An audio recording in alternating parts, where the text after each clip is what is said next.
Oksana, our plants are experiencing some unexpected influences. I got an air raid siren right now, a minute ago, so I'm waiting for some news.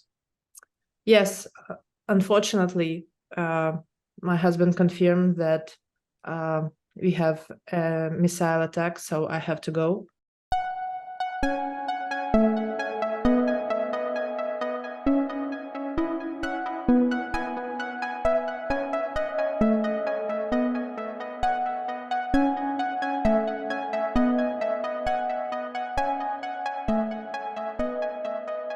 This night we also had some explosions in Kiev, and that is why I was not sure if we could meet today also, but it's hard to understand from being outside what it is like to not just survive and live, but also work as psychoanalytic clinicians with people under such conditions.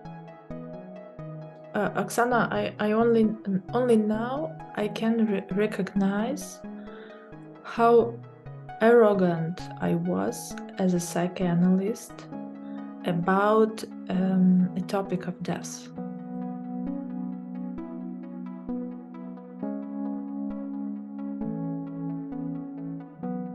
Before this full-scale invasion, I thought that psychoanalysts always work with the topic of death. It's a metaphor of termination, some liminal aspects of living, limitations, castration, and so on. And of course, sometimes we deal with real death, but it is some extraordinary event, and we have like enough space to contain it, to bear it. But now the death is something you can't forget. Your mechanism of defense just doesn't work against this topic. It is always around. For instance, one of my analysts, after a missile attack near her house, asked me if psychoanalyst can come to a client's funeral. Then she expanded, she asks me to come to her funeral if needed.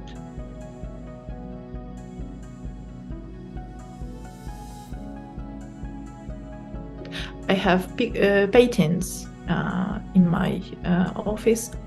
I know that one of them, Velykodna, he is somewhere in Russia. He was captured by Russian troops. And in my free time between sessions, sometimes I look at these paintings and I'm thinking of them as well. So you can't hide. On the analytic session, now we have to listen not only our analyzants or our unconscious, but listen to air raid sirens. Sometimes we have air raids just in some regions of Ukraine. Maybe my client has it, or just me. Sometimes air raid siren is on because of Russian military planes are in the sky. It doesn't mean that missiles are already on their way here. We have some non-official chats where people reporting that we have missiles and what type of missiles. For instance, ballistic missiles would reach the target in 2 or 5 minutes. And if you have just 2 or 5 minutes, you should not run. And when we have just some calibers, the Russian calibers, Then we know that we have about 20 or 30 minutes. Sometimes I see that my patient has a rare red siren in her region, but she's confused, and I see that she wants to continue our session, but I understand also that I'm responsible one who should say that no, it is dangerous, and to offer that this kind of cancellation she don't have to pay for.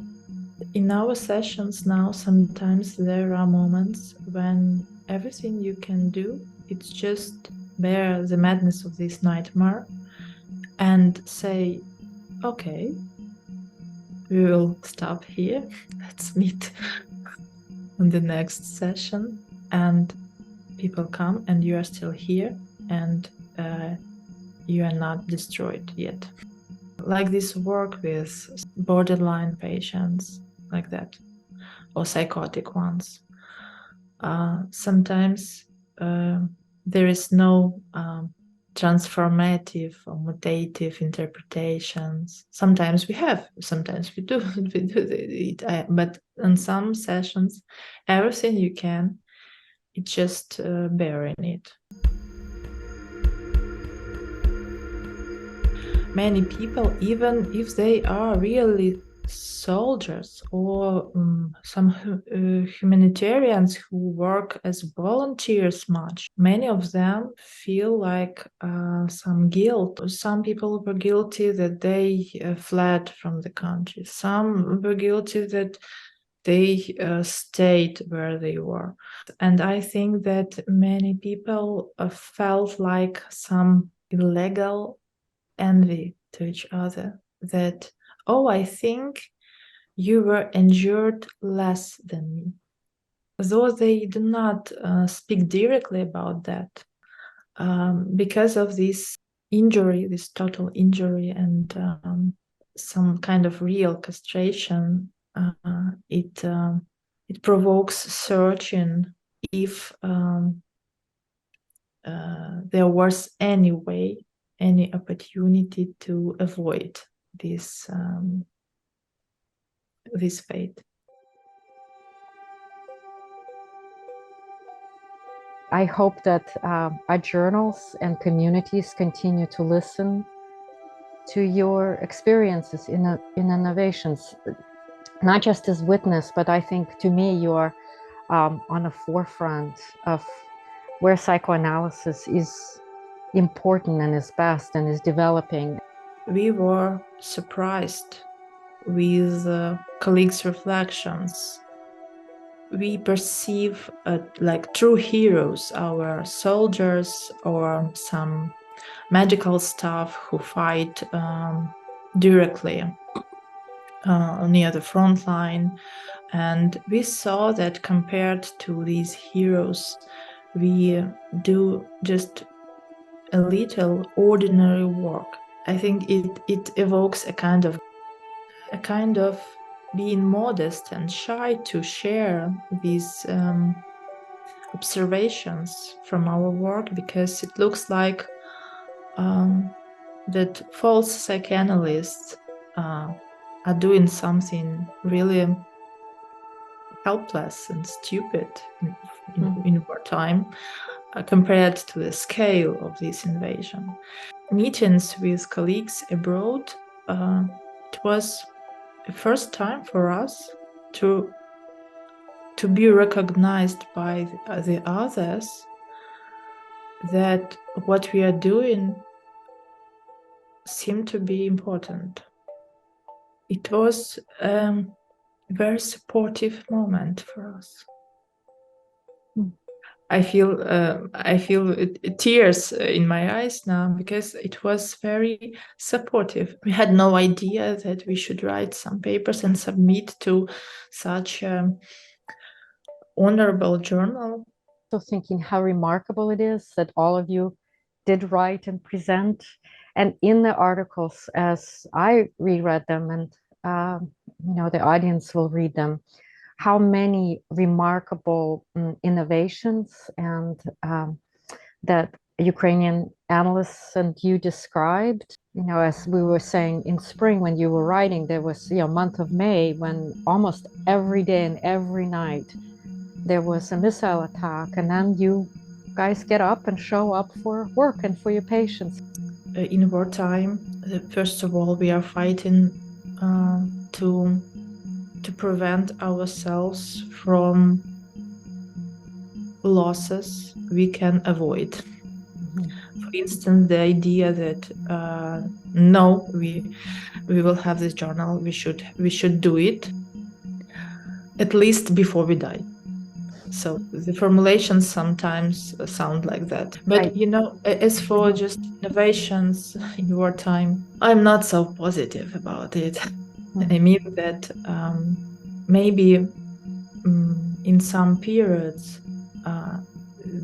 there is some temptation to immerse in this illusion that look, we even want something, we have innovations, but no, these are innovations we never wanted. I feel that like, okay, we have to work like that now. But without some maybe kind of idealization of what we are doing. We are inventing some new bicycles for the destroyed roads, you know? If people really turn to Freud and read his reflections, they're never glorious war and we learn from it, but that war is trauma with capital T, and it's very destructive to everything human. It is very helpful when our colleagues abroad, like you, Oksana, can see more broadly what is similar, what could be systematized, what is how it looks in the context of the history of wars. Because though many of us read much, there are some the challenges with using it. First of all, wars are not the same. They are not the same. And sometimes when you want to just take some theory that describes the war, it is like a way to stop thinking, stop reflecting what is going on here in this war. This process, when we are collecting some observations from our offices and just like systematize some of them, and then you and or your colleagues put it in some broader context of wars, of colonialism, of imperialism, and so on. It is important, because I think now it is challenging for us to do so. Just wonder if you were to speak to other kind of invitations to American colleagues who are reading these articles, what other things you'd like for them to recognize and consider as a context for this work? The most important were moments when someone could recognize, I know very little about that, and I want to understand why it is important for us to fight for our independence and for our sovereign being and for our lives.